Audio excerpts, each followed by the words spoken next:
सभी भाइयों का वेलकम बैक मेरे एक और यूट्यूब वीडियो के अंदर। और भाई होप आप सभी अच्छे होंगे। ठीक है भाई, सबसे पहले तो सभी को बहुत बहुत मेरा धन्यवाद, क्योंकि आप लोग बहुत ही ज़्यादा सपोर्ट कर रहे हो मेरी वीडियोस को। ठीक है, मोटिवेशन बहुत मिलता है जब आप लोग लाइक करते हो, कमेंट्स करते हो। ठीक है, मैं सारे कमेंट्स पढ़ता हूँ, सबके रिप्लाई भी देता हूँ। ठीक है, तो भाई देरी ना करते हुए आज का जो टॉपिक है हमारा वो है भाई, ग्राहक को हम भगवान क्यों बोलते हैं। और जो दुकान के अंदर जो सबसे, मैं कहता हूँ ना, सबसे हटके और सबसे इम्पोर्टेंट चीज़ जो है हमारे लिए, वो हमारे ग्राहक ही हैं मेरे भाई। क्योंकि काम आपका किसी भी चीज़ का कर लो, चाहे आप कोई रेस्टोरेंट खोल लो, चाहे आप कपड़े की कोई दुकान खोल लो, चाहे आप बाइक का काम कर लो, कुछ भी कर लो, ग्राहक हर जगह होते हैं। और ग्राहक को हम भगवान इसलिए बोलते हैं क्योंकि देखो, आपकी जो रोजी रोटी है वो आपकी दुकान से और आपके ग्राहक से है। क्योंकि अगर ग्राहक नहीं आएगा और आपने कितनी भी अच्छी दुकान बना रखी होगी तो उसका कोई फ़ायदा थोड़ी ना है। अगर आप ग्राहक नहीं बना सकते, ग्राहक के साथ अच्छे से पेश नहीं आ सकते, ग्राहक आपकी दुकान पे नहीं आ रहा है, तो फिर आप घर पे क्या लेके जाओगे, अपने घर वालों को क्या खिलाओगे।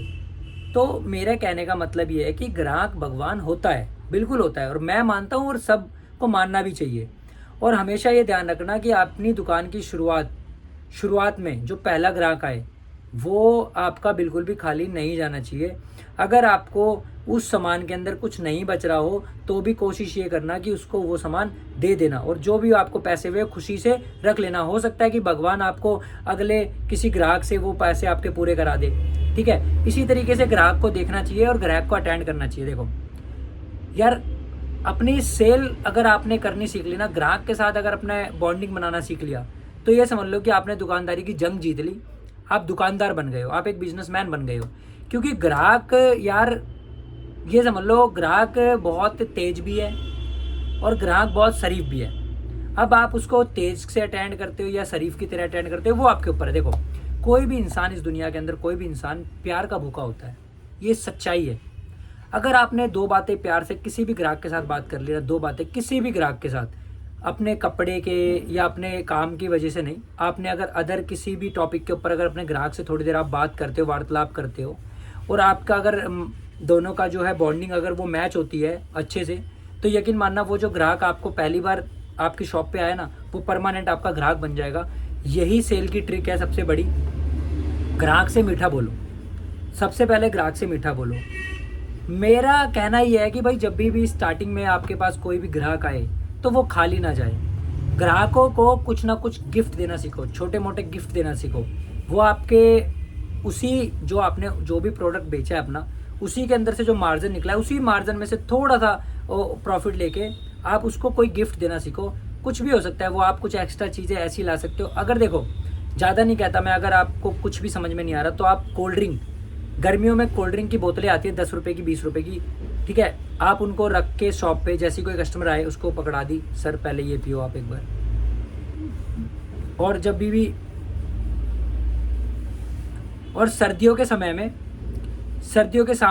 में आप एक गरम जो चाय की जो एक बॉटल आता है, ठीक है, वो मार्केट में इजीली मिल जाता है। उसमें आप एक तरफ से दूध डालोगे, एक तरफ से पानी डालोगे, और वो आपको चाय वो उसमें बन जाती है। उसमें थोड़ा सा चीनी मिलाओ और कस्टमर को सर्व कर दो।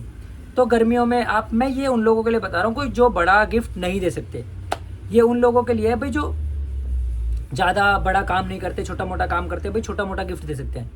जो कपड़े वाले हैं, जो कपड़े का काम करते हैं, उनके लिए मैं बहुत अच्छे अच्छे गिफ्ट बता देता हूँ। छोटे छोटे डीओ आते हैं भाई 60-65 रुपए के, आप डीओ दे सकते हो।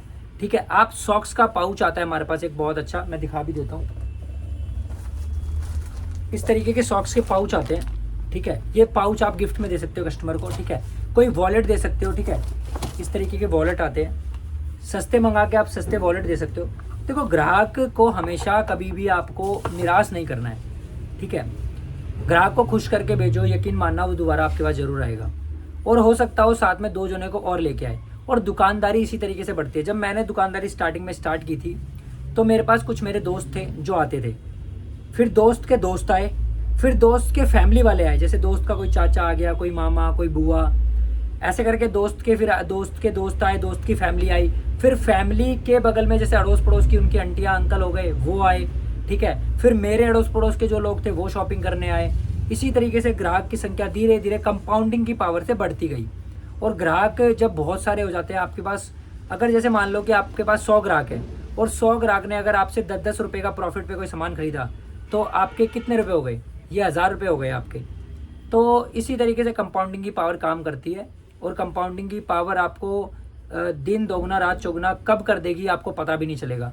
तो हमेशा आप ये ध्यान रख लो कि जो आपका पहला कस्टमर होता है वो बहुत इंपॉर्टेंट होता है, क्योंकि जो पहला कस्टमर होता है वही 4 कस्टमर को लेके आता है। अगर आपने पहला कस्टमर मार दिया, मतलब कि अगर आपने उसे खाली हाथ भेज दिया, तो आने वाले जो 4, 6, 8, 10 जो कस्टमर उस एक कस्टमर की वजह से आने वाले थे वो आपने खो दिए। ठीक है, देखो मेरा सीधा सा सिद्धांत है यार, कि जैसे मान लो कि आज आपकी दुकान पे 2 ग्राहक आए, दोनों ग्राहक बिल्कुल नए थे, और उन दोनों को आपने बहुत अच्छे से, बहुत बढ़िया तरीके से ट्रीट किया, बहुत अच्छे कपड़े देके या बहुत अच्छा जो भी आपके शॉप में प्रोडक्ट है उसको देके उनको भेजा, और अगली बार वो दोनों कस्टमर 2-2 कस्टमर को लेके आए। अब आपके कस्टमर कितने हो गए? टोटल 6। अब ये 6 कस्टमर मिलके अगली बार 2-2 कस्टमर लेके आए तो कितने हो गए? 12 + 6 18। यही 18 कस्टमर अगर 2-2 कस्टमर फिर लेके आएंगे तो कितने हो जाएंगे? इसी तरीके से कंपाउंडिंग पावर काम करती है, और यही दुकानदारी का सबसे बेस्ट तरीका है। और सेल्स के अंदर जो आपको मैंने बताई है, जो आपको गिफ्ट देने बताया है, कस्टमर से बहुत पोलाइट बात करो, प्यार से बात करो, यही सेल्स है। और इसके अलावा सेल्स कुछ नहीं है। चाहे आप किसी भी चीज़ का काम करते हो, आपकी जुबान ही आपकी सेल कराती है।